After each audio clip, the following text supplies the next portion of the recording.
The pressure of academic success, a psychologist's perspective. As a psychologist who works with teenagers and young adults, I often meet students who feel a great amount of pressure to succeed academically. They believe that good grades are the key to a better future, a good job, or making their families proud. While having goals is important, this pressure can become detrimental to a young person's mental and emotional health if it is too strong or constant. Over time, stress and pressure can accumulate. At first, a student may simply feel a little nervous before an exam. But if the pressure continues for weeks or months, that stress can grow. It may lead to serious problems like anxiety, depression, or burnout. Some students even stop sleeping well or lose interest in things they used to enjoy. What makes it worse is that these changes can sometimes happen abruptly, without warning. One week a student may seem perfectly fine, and the next they may start avoiding school, feeling sick, or becoming easily upset.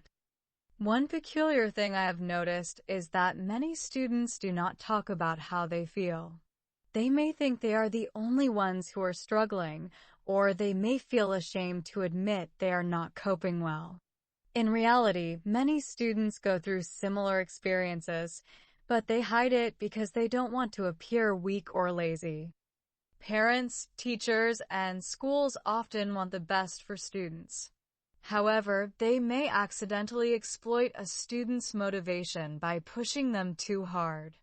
For example, when adults constantly repeat messages like, "You must be the top of your class," or "Only the best students succeed," they may believe they are helping. But in truth, these messages can add more pressure and cause more harm than good. Instead, we need to utilize more supportive and balanced methods to help students grow. Encouraging open conversations, teaching healthy study habits, and reminding students that mistakes are part of learning are just a few ways we can help. It's also important to help students set realistic and personal goals, not just goals based on competition or comparison with others.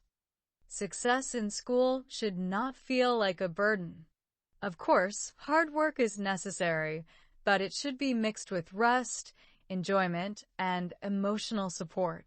If we want students to truly succeed, not only in school, but in life, we must care for their mental well-being just as much as we care about their academic results.